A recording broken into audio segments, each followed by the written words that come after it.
Hi, I'm Maurice Patton with the Tennessean here with Chip Cirillo. Want to welcome you all to Game Time, our high school webcast where we'll be rolling out our All-Midstate spring sports teams. Chip's going to give you the All-Midstate Baseball team for 2013. Yeah, that's right, Mo. We'll start with the first teamers and pretty talent-rich team here, and we'll start off at catcher Will Haney from Brentwood Academy. He signed with Alabama. Coach Alexander was saying he's really known for his power. A lot of catchers are really good on defense, but he's got a lot of offensive potential, so that's what really makes him attractive to the scouts and everything. And hit 460, 26 RBIs, 8 homers this year, and had even more homers last year. So he's 6'5". He's got a lot of power in that big frame. And then next, starting out the infield is Penn Murphy from Montgomery Bell Academy, and you'll hear me say this a lot. He's a Vanderbilt signee. Coach Corbin got swept through and got quite a few of these local kids. And Penn, he had a good year, 318, 30 RBIs, and the Big Red went to the state tournament, so good year for him. And then Brian Reynolds, the next infielder from Brentwood, and also a Vanderbilt signee. I think he had some sort of shoulder surgery, so he had to overcome that this year. But he still hit 376, 42 RBIs, 8 homers. Had another good year. And then another infielder is Trevor Sutton from Riverdale, and he signed with Memphis, and he's a really good pitcher as well.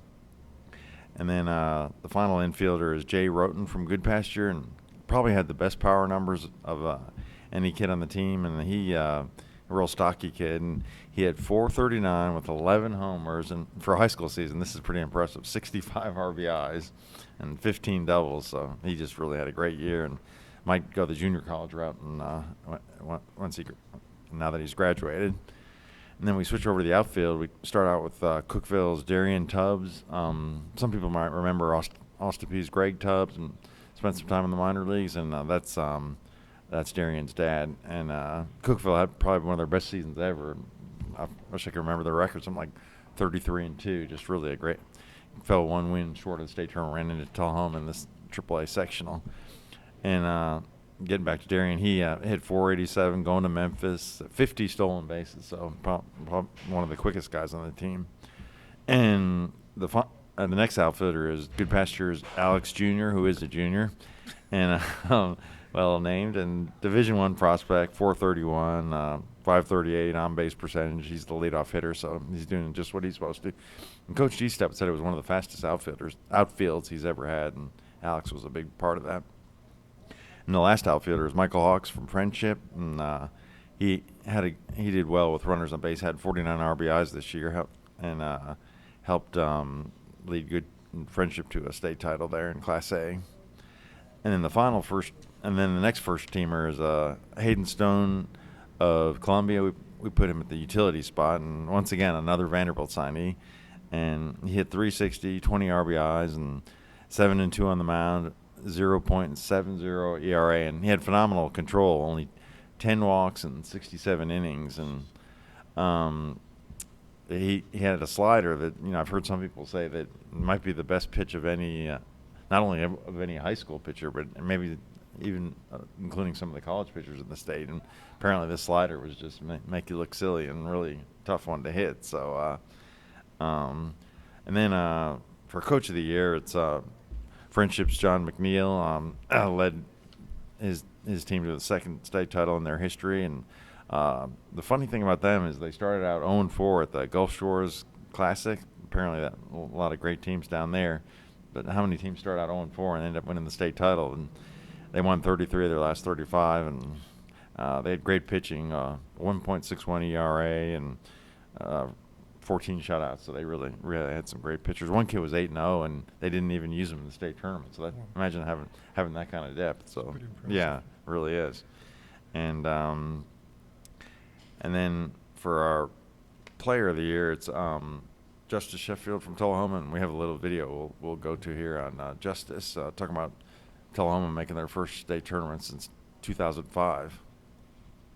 It meant a whole lot. We haven't been there since 2005. And this group of kids that I played with, we've been playing together since Little League. We've won state championships in Little League, and growing up, we knew we was gonna have a athletic team in high school. Just having those one-run games was really helping us because we knew what to expect in the state going forward, and knew what kind of team we had.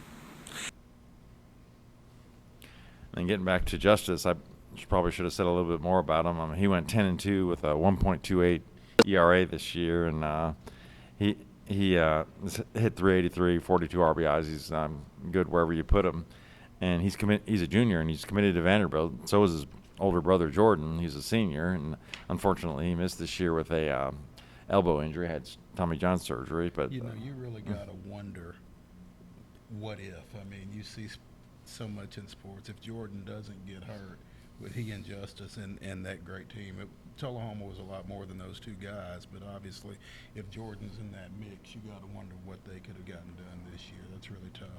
Yeah, they'll always wonder that. And Jordan, really good shortstop as well. So you took a good bat out of the lineup, and yeah, having two great pitchers like that, how could anyone have stopped that team? And it's just really so frustrating when you get an injury like that. So Justice said his favorite athlete is David Price. So a lot of the local kids really look up to him.